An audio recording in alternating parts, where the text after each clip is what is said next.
नमस्कार, आप देख रहे हैं एनबीसी 24। मैं हूं आदेशपुरी। बीएसएससी यानी कि बिहार कर्मचारी चयन आयोग के द्वारा 26 जून की देर रात 13,120 पदों पर होने वाली प्रथम इंटर स्तरीय परीक्षा का रिजल्ट अंततः घोषित कर दिया गया है। 11,329 कैंडिडेट इस परीक्षा में सफल हुए।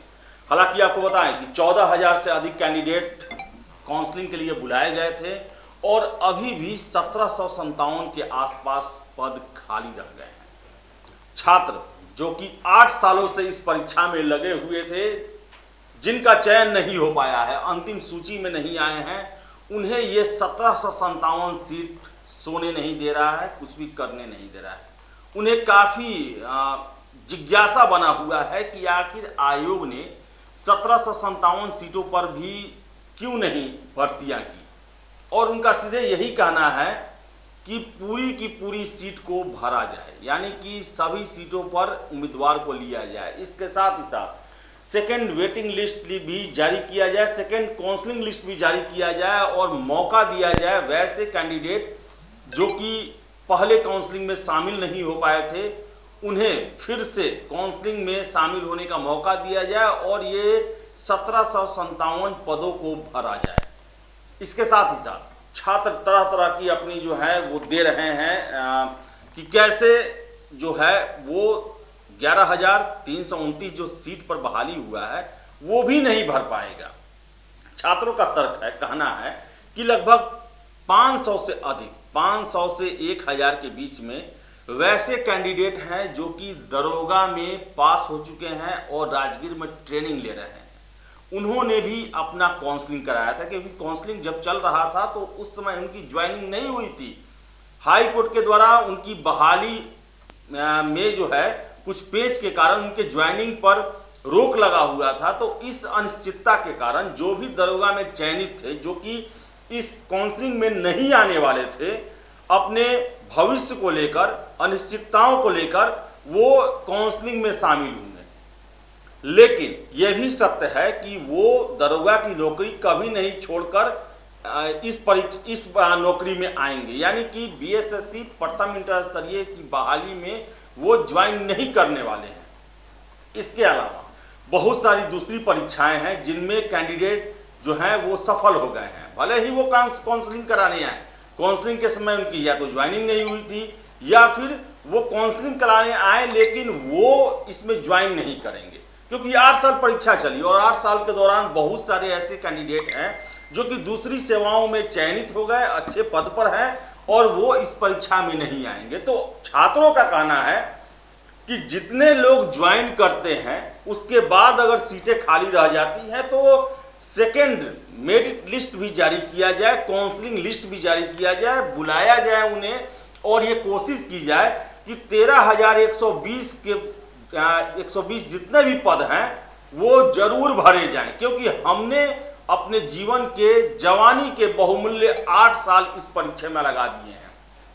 तो उनका मांग जो है कहीं से भी गलत नहीं है, पूरी तरह न्याय संगत है। इसके अलावा हमने पिछली बार एक खबर ये भी चलाया था कि कैसे जो है वनरक्षी, जिसमें लगभग आपको बता दें कि 694-95 के आसपास सीटें थी और अधिनायक अनुदेशक जिसमें 122 सीटें थी, इसमें चयन न के बराबर हो पाया। आपको बता दें कि 40 मात्र भर्ती जो है वो वनरक्षी के पद पर हो सका है और जो ये अधिनायक अनुदेशक हैं उसके 122 पदों पर शून्य बहाली हुई है।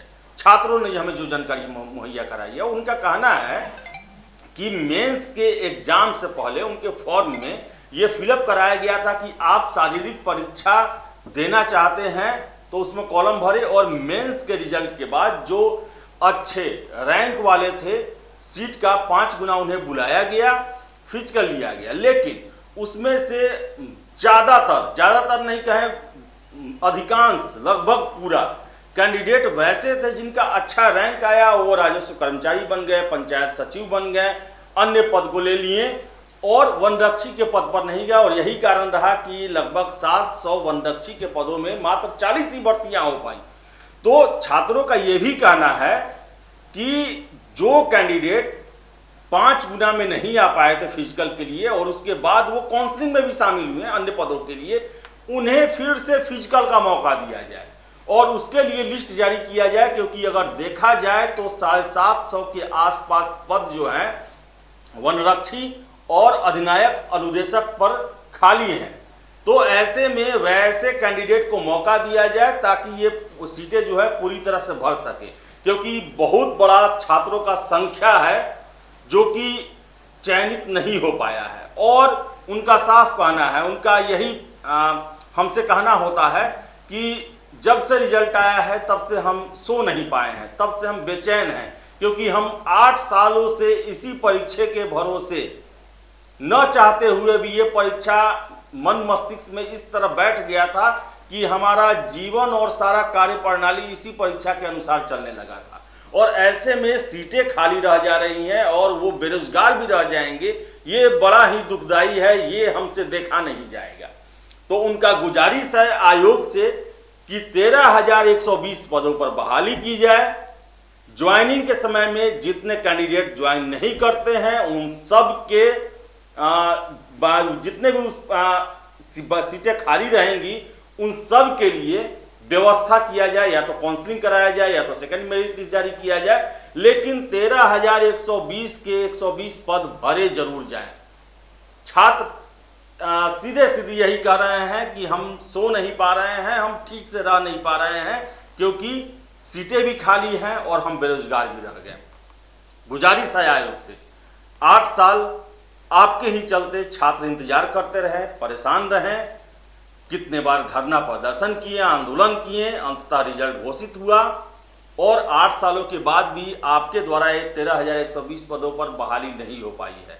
तो आपकी जिम्मेवारी बनती है कि छात्रों को संतुष्ट करें और जिनको भी मौका मिल सकता है उनको मौका जरूर दिया जाए और कम से कम 8 सालों बाद ही बहाली पूरी होती है तो 13,120 पदों पर बहाली पूरी हो जाए, ऐसा प्रयास किया जाए। Second merit list, second counselling list जो भी संभव हो वो जरूर जारी किए जाए और ये पक्का किया जाए कि एक भी सीट प्रथम इंटर स्तरीय के दौरान अंततः खाली न रह पाए।